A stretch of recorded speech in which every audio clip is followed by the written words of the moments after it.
Então, nessa ação penal 503, 52, 63, 15, depoimento da senhora ex-presidente Dilma Wanda Rousseff. Senhora ex-presidente, a senhora foi chamada como testemunha nesse processo, na condição de testemunha. Excelência, o Ministério Público tem interesse em consignar contradita antes do compromisso. Contradita da testemunha? Isso, excelência.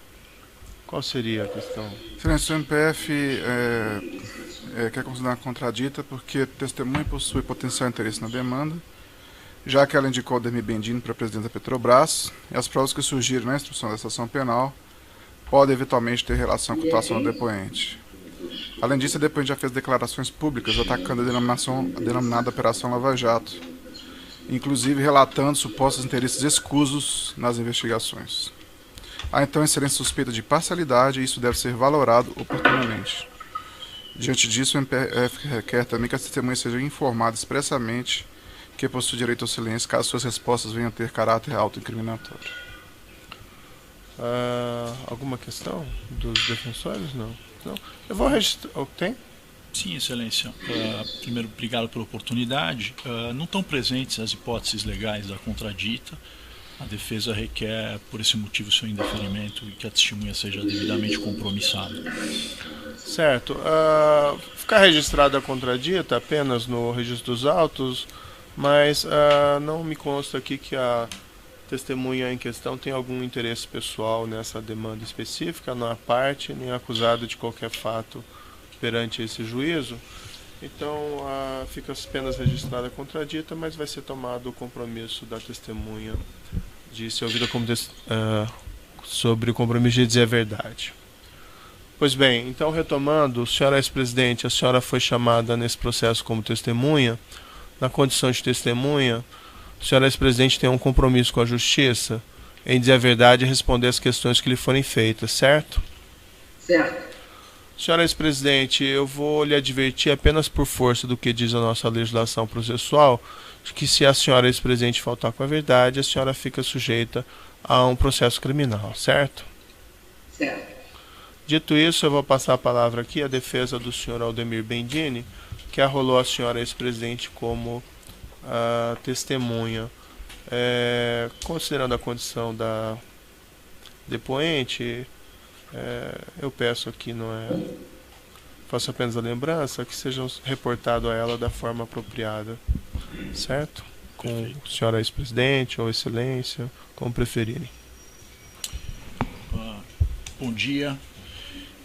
Senhor presidente, em primeiro lugar, eu queria agradecer a presença da senhora e perguntar se a senhora está me ouvindo bem.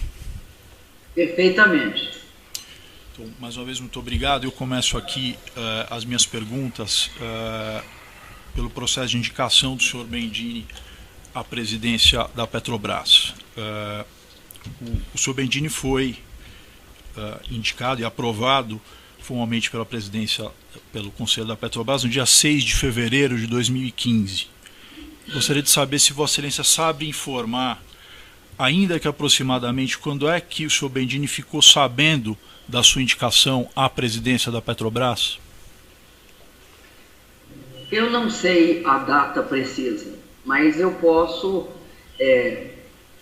relatar as condições nas quais ele foi convidado. Por 3 vezes, ou talvez 4, a doutora Maria da Graça Foster, que era presidente da Petrobras, por várias razões, principalmente porque o conjunto da diretoria queria se afastar, colocou seu cargo à disposição. Por 3 vezes eu a demovi.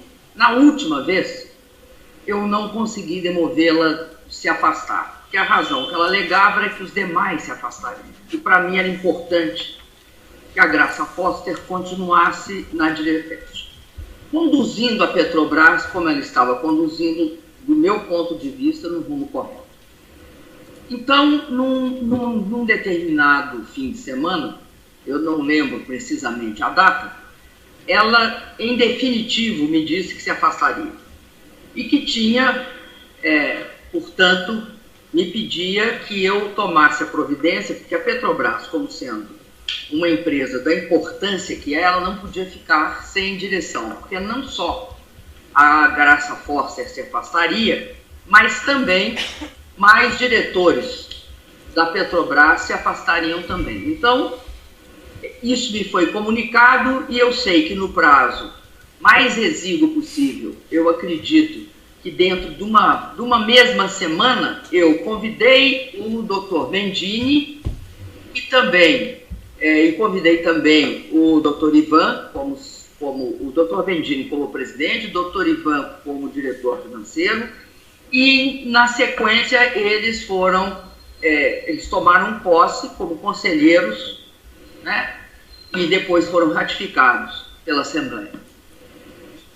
Perfeito. Foi num prazo bastante exíguo esse processo. Perfeito. Isso está perfeitamente documentado, se eu não me equivoco, pela imprensa. Perfeito. A data formal que o senhor Bendini assumiu a presidência é 6 de fevereiro, que é uma sexta-feira. Então, pelo que eu entendi, a indicação dele foi feita no curso desta mesma semana. Foi tudo, porque não era importante que não houvesse vacância. Uma vacância porque afetaria não só as ações da empresa, mas afetaria a avaliação da empresa. Então, nós tomamos essa medida o mais rápido possível. E, justamente, eu escolhi o Dr. Bendini e o Dr. Ivan pelo desempenho que tinham tido diante do Banco do Brasil, que era, de fato, um elemento, para mim, bastante valioso. Tanto do Dr. Ivan, como diretor financeiro, como do Dr. Bendini, que tinham tido, à frente do Banco do Brasil, um desempenho bastante significativo. O Banco do Brasil vinha se recuperando desde 2003, que estava numa situação bastante frágil em 2003, ao longo do governo do presidente Lula, e a partir de 2010 começou a apresentar, inclusive, muito bons resultados, o que também a imprensa avaliava nessa mesma direção. Perfeito. Foi a senhora que comunicou ao senhor Aldemir Bendini a indicação dele? Olha, eu convidei o Dr.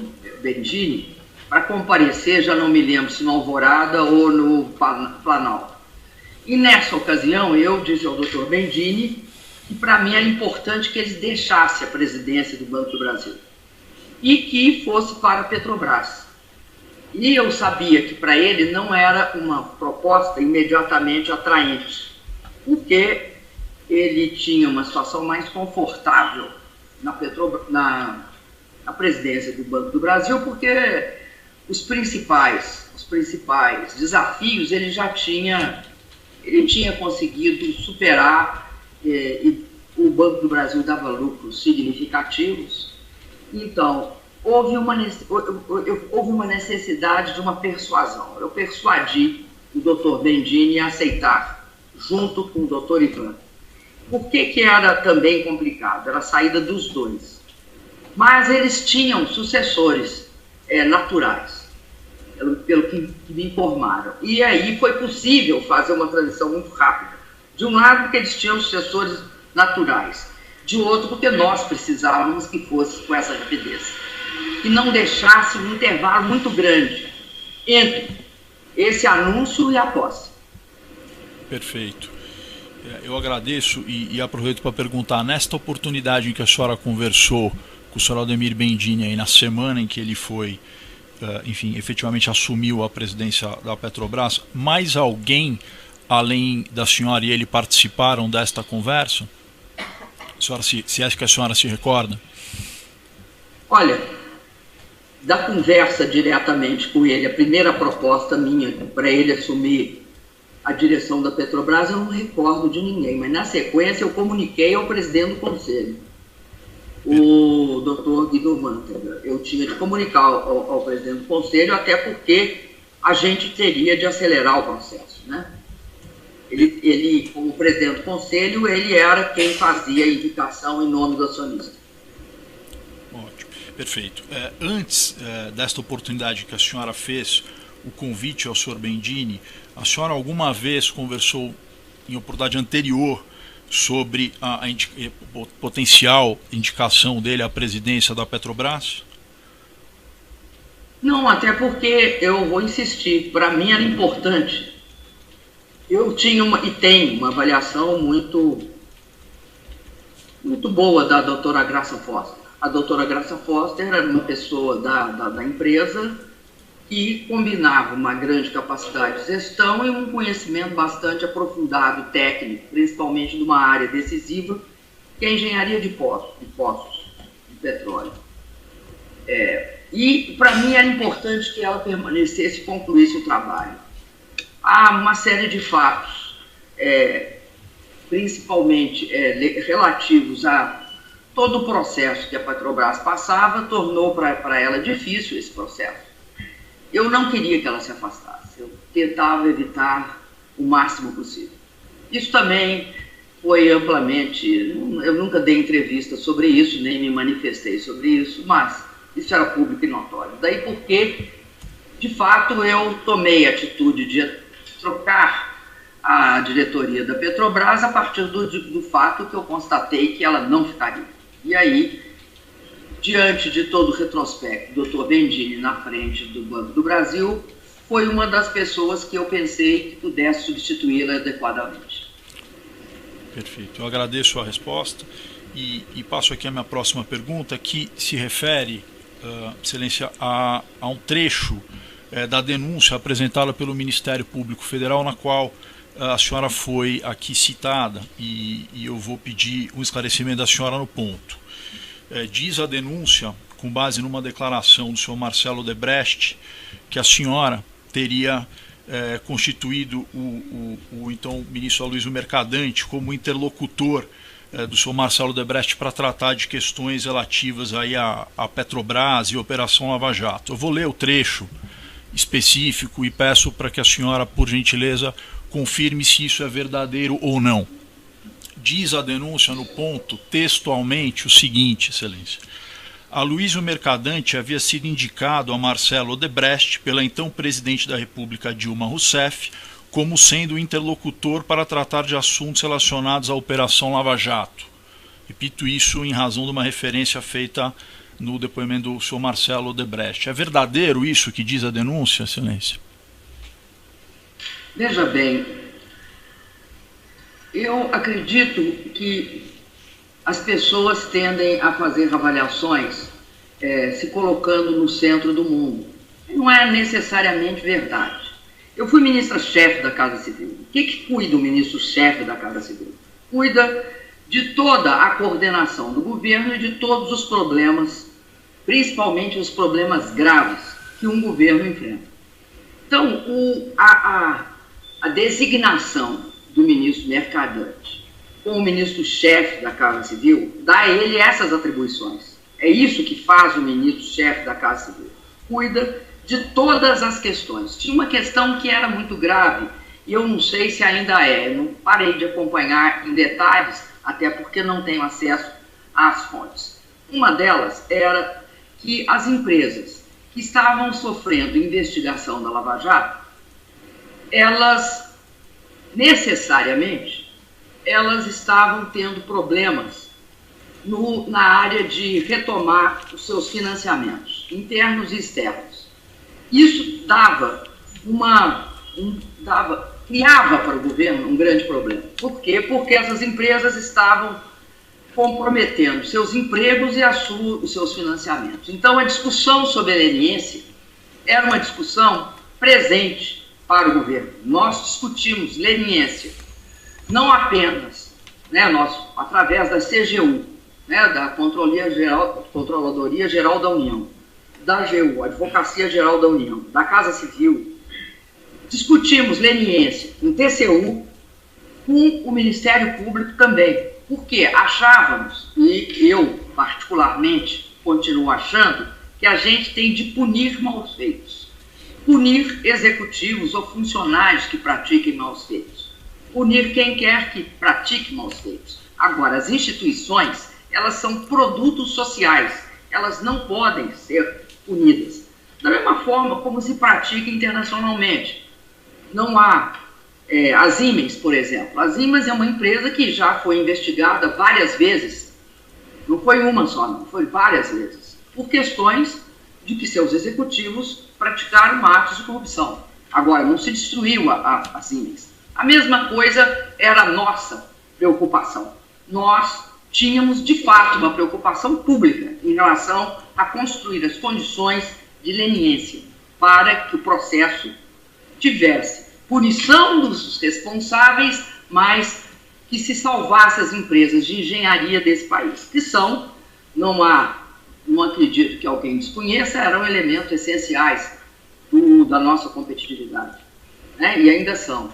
Ter empresas de engenharia, eu sou da época de 2003, 2004, 2005, quando não se conseguia uma empresa para fazer um projeto básico, nem um projeto executivo. Por quê? Porque você tinha morto a engenharia nacional. Então, essas empresas, elas tinham de ser preservadas, não através dos seus processos de corrupção, mas através daquilo que é produto, que uma empresa é produto. A empresa é um construto social. Ela não é, pura e simplesmente, a iniciativa de uma pessoa, né?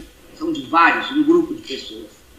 E, portanto, elas têm também um know-how, um conhecimento que é importante para o país. Por isso, sinto que a avaliação desse episódio pelo Dr. Marcelo Odebrecht, se isso é verdade, reduza a questão da leniência a si mesma. É uma forma de interpretar o mundo. Eu não concordo. Perfeito. Eu estou muito satisfeito com os esclarecimentos da senhora, agradeço a sua presença mais uma vez e aproveito para desejar um bom dia. Os demais defensores têm indagações? Sim, excelência. Bom dia, senhora presidenta. Aqui pela defesa de Fernando Reis, eu gostaria apenas de complementar alguns pontos que foram mencionados agora há pouco pela senhora. A senhora comentou, respondendo às perguntas do advogado anterior, que o país vivia alguns problemas financeiros e algumas empresas também passavam por problemas financeiros grandes, e que, nesse sentido, existiam alguns esforços do governo em suplantar essas questões. Especificamente quanto a um projeto da Sete Brasil com o estaleiro Enseada do Paraguaçu. A senhora se recorda de problemas financeiros enfrentados pela Sete Brasil a partir do fim de 2014? Olha, eu me recordo profundamente de algumas coisas que aconteceram em 2014. Eu não sei se o senhor tem, assim, conhecimento de como é que funcionou o mercado de petróleo de 2003 até 2014, segundo semestre de 2014. Mas o que se verificou foi o seguinte: teve um surto de valorização do preço do petróleo extremamente significativo. Eu lembro que, ao a gente entrar no governo, eu era ministra de Minas e Energia, o preço do petróleo chegou a $13 o barril. E $13 o barril é um preço bastante difícil de assegurar um certo nível de expansão da produção e da atividade. A partir daí, o preço do petróleo teve uma trajetória de alta, a ponto de chegar a $140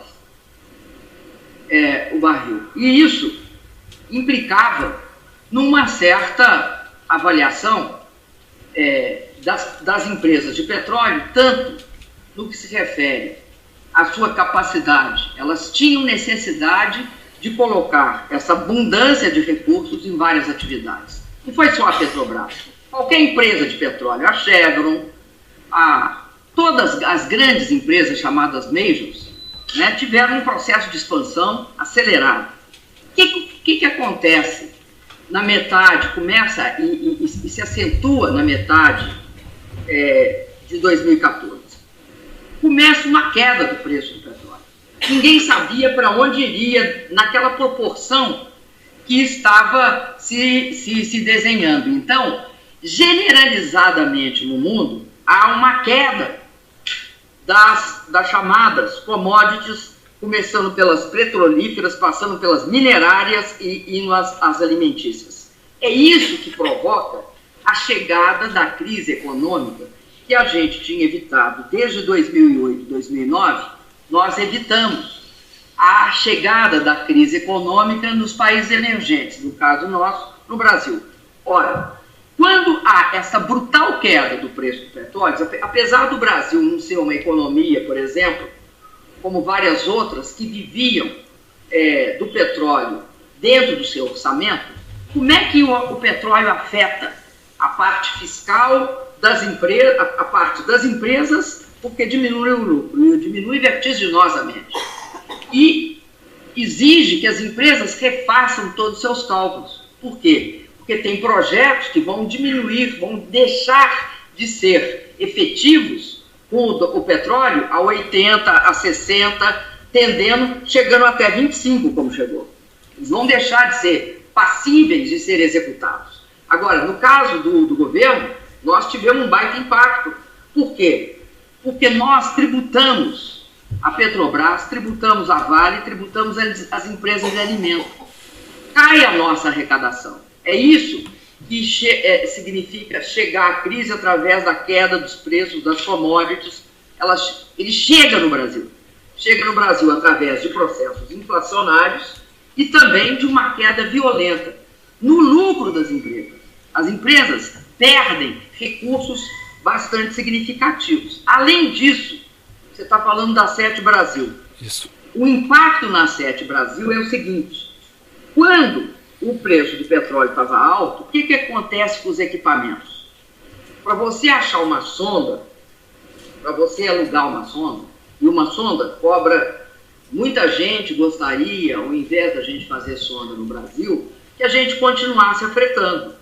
Porque o afretamento de uma sonda, você paga milhares de dólares por dia ou por hora. Então, essa sonda, o preço da sonda no mercado internacional estava alto.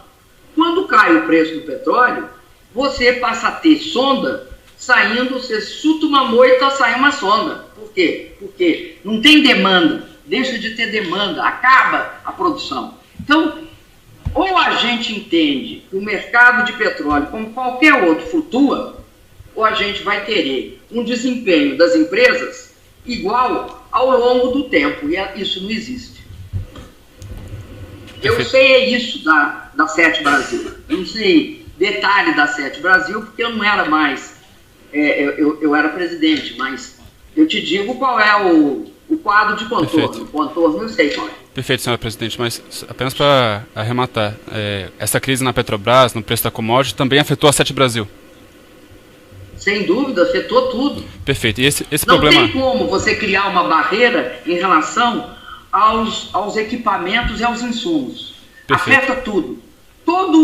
Todo segmento de petróleo e gás é afetado. Todo, sem exceção.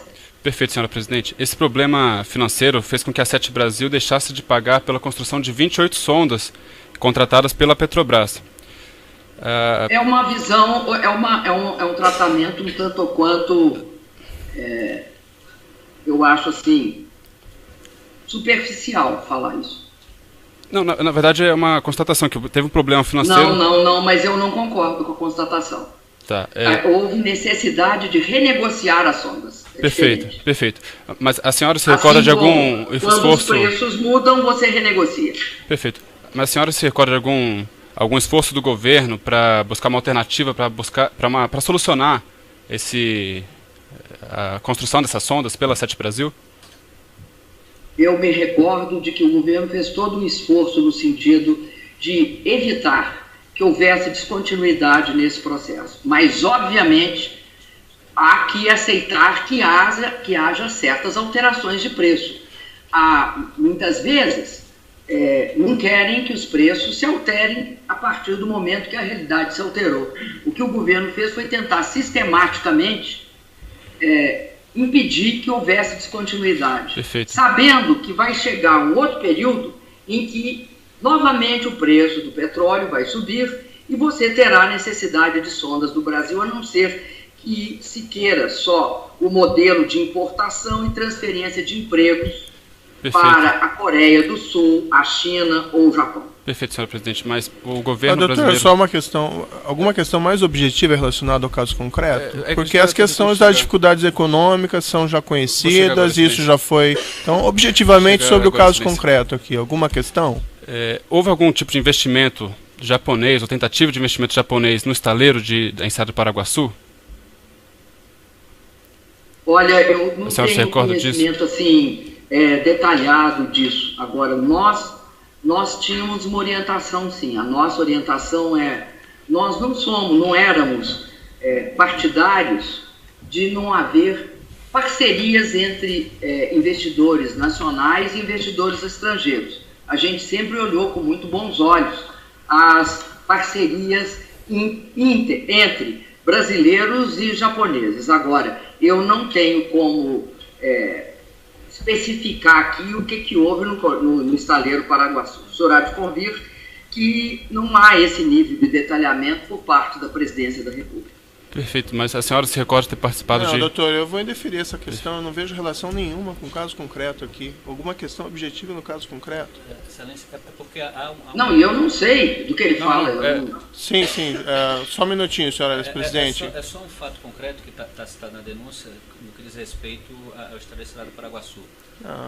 Qual é a relação disso com a questão aqui combinada que é a corrigida da acusação? Justamente para demonstrar o poder do presidente Aldemir Bendini. Presidente quem? Aldemir Bendini. Justamente para demonstrar a questão do poder dele, da influência dele e como que ele poderia lidar com essas questões. Está indeferida a questão, não tem relação objetiva. Mais alguma questão?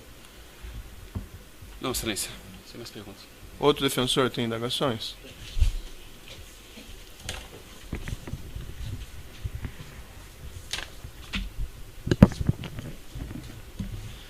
Senhora ex-presidente, bom dia. José Diniz, advogado do senhor André Gustavo. Bom dia.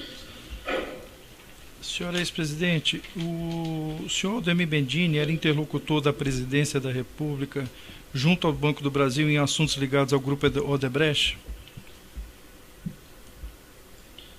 Olha, o doutor Bendini era interlocutor da Presidência da República como diretor-presidente do Banco do Brasil. Qualquer outra especificação no mínimo, extemporânea. Ele era interlocutor do governo como presidente do Banco do Brasil.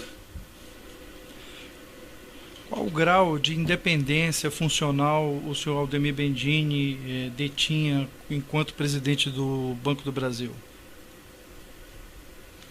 O grau que todos os presidentes do Banco do Brasil têm. Eles executam a sua função fundamental, que é de disponibilizar crédito.